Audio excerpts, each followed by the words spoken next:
aujourd'hui dans la maison familiale, dans le petit village des Bilanges, et elle est née en 1931 chez ses grands-parents maternels à Jabrail-les-Bordes.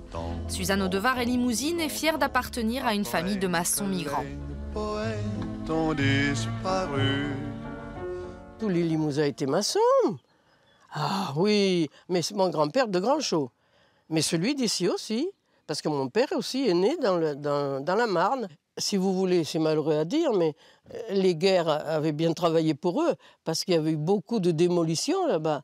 Et donc, il y avait beaucoup de travail pour des gens comme eux. Ils gagnaient un peu d'argent, parce qu'en restant ici, ils ne gagnaient rien. Le père de Suzanne choisira une carrière à la SNCF qui conduira la famille près de Périgueux. Mais c'est ici que petite fille, elle passera tous les étés.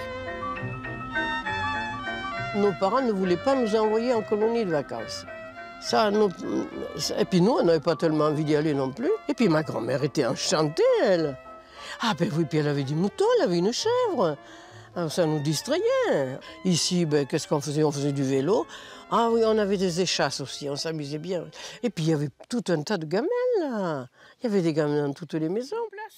Quand la guerre éclate, Suzanne n'a que 8 ans.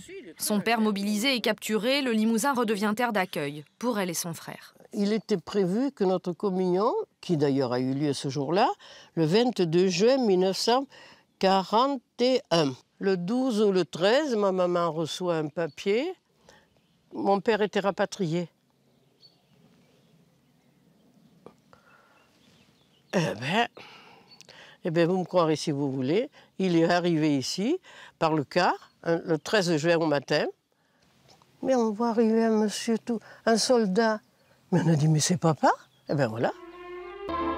Plus tard, la bonne élève épousera une carrière dans l'enseignement, dans une école privée tout d'abord, puis dans le secondaire. Elle finira sa carrière au collège d'Ambazac.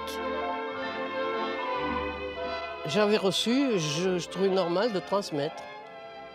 C'est quoi une bonne institutrice? Ah, je sais pas. Je sais pas.